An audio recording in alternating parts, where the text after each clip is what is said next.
Bonjour tout le monde, aujourd'hui nouvelle vidéo, on va parler un petit peu d'actualité. On va discuter un peu la rétrogradation de la note du crédit américain par Moody's. Donc ici, comme vous le voyez, Moody's a rétrogradé la note du crédit américain pour la première fois, de AAA à AA+. Et il projette aussi, d'ici la prochaine décennie, 9% de déficit public. Donc c'est très très lourd. Regardez bien ce petit graphique que je vous ai trouvé, donc c'est la dette nationale américaine en 2023. On était déjà à 31,5 trillions. Donc rappelez-vous, 1 trillion, c'est 1000 milliards. Donc 31,5 1000 milliards, 31 500 1000 milliards de dettes publiques. Donc pour un ordre de comparaison, la France, c'est 3000 milliards. Contre 31 000 milliards. Aujourd'hui, ça a bien augmenté. On est plus vers les 40 000 milliards de dettes américaines. Ce petit graphique vous montre les périodes de récession, c'est les bandes rouges. Et si vous remarquez bien, c'est pendant ces bandes rouges que ça explose à la hausse. Parce que pendant les récessions, on connaît, j'ai déjà parlé de ça, les banques centrales baissent les taux pour un petit peu stimuler l'économie, relancer l'économie. Sauf que ce n'est pas les entreprises qui en profitent, mais c'est les gouvernements. Les gouvernements empruntent comme des malades pour donner de l'autre côté des subventions aux entreprises et aux consommateurs pour relancer l'économie en interne. Donc c'est pendant ces périodes-là de récession que la dette nationale explose à la hausse jusqu'à ce qu'on s'en rende jusqu'à ce qu'on se rende dans ces proportions-là. Bien sûr, Trump qui râle, c'est le bilan de Biden qui a été rétrogradé, non pas le mien. Et bah, du coup, maintenant, on va un petit peu parler de ce système de notation de crédit. Si vous ne connaissez pas, c'est la vidéo parfaite pour vous. N'hésitez pas à liker. Donc, là, c'est Fitch, quand ils ont rétrogradé la note américaine du AAA à AA+. Voilà comment ils notent, en fait. Ils ont, bien évidemment, les trois, là, Moody's, S&P pour Standard & Poor's et Fitch. Le triple A, c'est le prime, c'est la perfection. Donc Microsoft, par exemple, ils ont une note triple A. L'Allemagne, ils ont une note triple A par toutes les agences. Le high grade, c'est la dette de très haute qualité.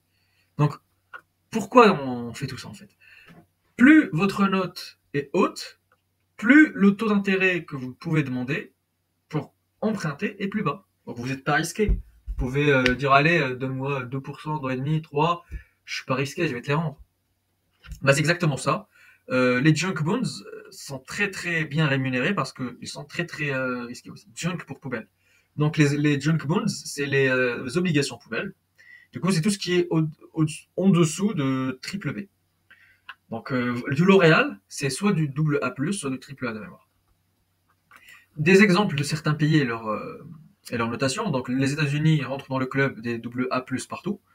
On a l'Allemagne par exemple très bien gérée avec du triple A+, du triple A partout. Donc quelques autres pays, du Singapour, plein d'autres pays. Mais du coup, qu'est-ce que ça a comme conséquence, la rétrogradation? La rétrogradation de Moody's, aux côtés de S&P et Fitch, de la dette américaine, fait que la dette américaine devient plus risquée. Une dette américaine qui devient plus risquée, ça fait quoi? Ça fait baisser les obligations, et mécaniquement, ça fait augmenter les taux d'intérêt de ces obligations. Parce que la dette, un papier de dette, il est plus risqué, donc il vaut moins, c'est normal. Du coup, l'ETF, le TLT, là, il crache, alors que les taux montent. C'est pour ça qu'on voit d'ailleurs une explosion à la fin ici des taux d'obligation à 10 ans des États-Unis, donc le 10-year US Treasury. Sauf que les taux n'arrêtaient pas déjà d'augmenter bien avant, hein, depuis l'élection de Trump. Pourquoi? Parce que on s'attendait à une inflation vis-à-vis des politiques de Trump, les trucs douaniers, des pays qui sont pas d'accord avec lui, qui font le bras de fer en vendant les obligations. Mais là, la dernière montée, c'est Moody's.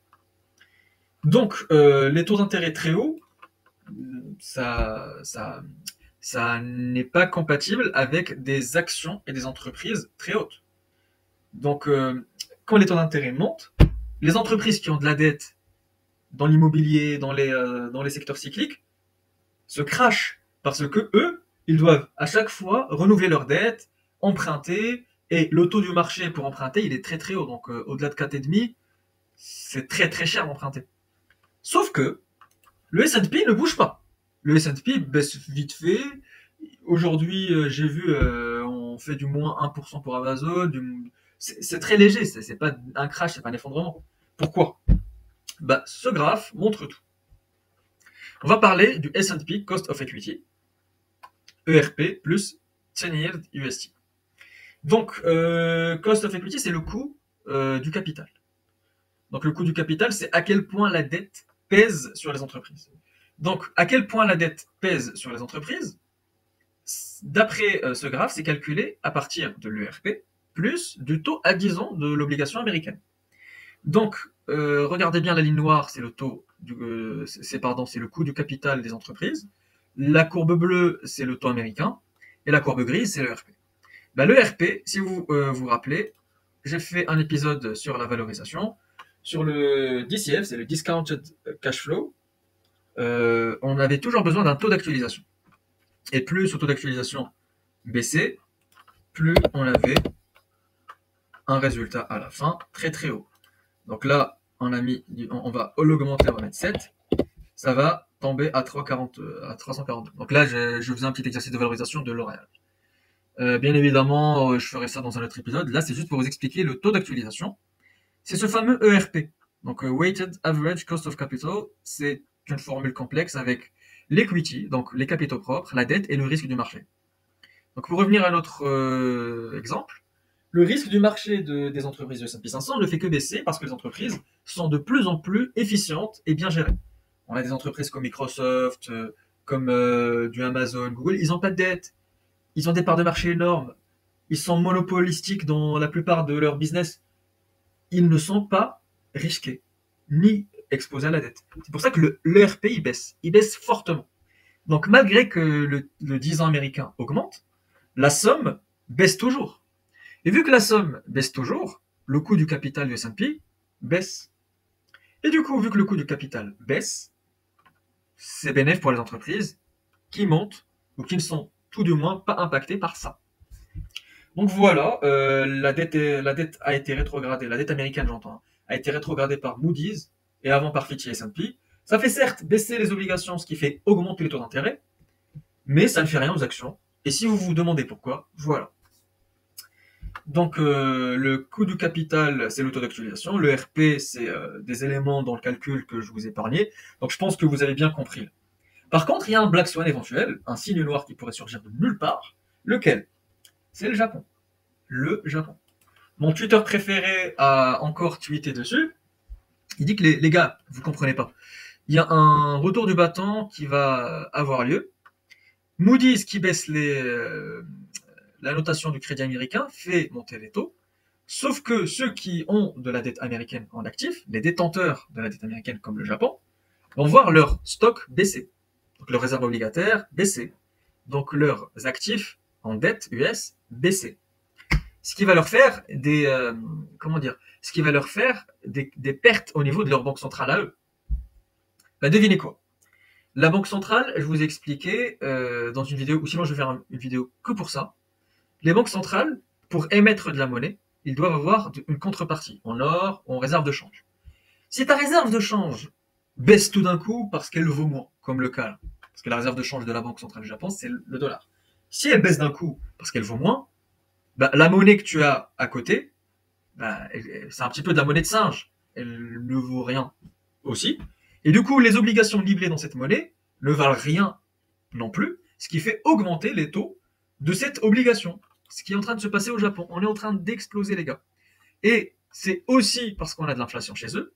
On a à peu près 2% d'inflation, alors que c'était un environnement déflationniste pendant plus de 20 ans.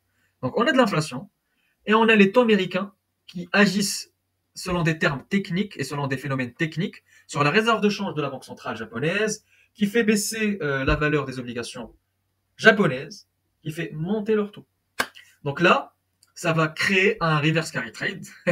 Comment ça va se faire? Je vais vous expliquer avant de terminer sur les diapos. Les taux sont en train de monter. Donc ceux qui avaient emprunté là se retrouvent là. Donc ils doivent rembourser plus cher. Donc ils doivent vendre leurs actifs. Et ceux qui avaient utilisé le carry trade, ils avaient emprunté là, en bas, à 1% ou moins, pour investir aux États-Unis, dans Nvidia, dans de la dette américaine à 10 ans par exemple, qui donnait 4-5%. 4-5%, on y revient, mais vous avez compris. Donc là, vu que les taux explosent, il faut qu'on revienne, qu'on rembourse. On a des appels de marge. le courtier, il rigole pas, il coupe nos positions, donc on est obligé de vendre mécaniquement pour rembourser. Ce qui fait encore plus baisser la dette américaine parce qu'on vend de façon forcée, ce qui fait encore plus monter les taux, ce qui alimente encore plus ce phénomène. Et de l'autre côté, les actifs qui ont été achetés avec de la dette et avec du levier prennent cher aussi. C'est ce qu'on peut voir dans des actifs super spéculatifs comme Nvidia, comme du Bitcoin, sachant que le Bitcoin il commence à se stabiliser, mais du micro-stratégie et des entreprises comme ça. Ça, c'est le premier phénomène. Donc, regardez bien le détenteur de la dette US. Les détenteurs en 2023, je m'excuse, les pays, bien sûr, il y a un détenteur encore plus grand, c'est la Banque centrale, mais là, on ne compte pas les banques centrales, on compte les pays.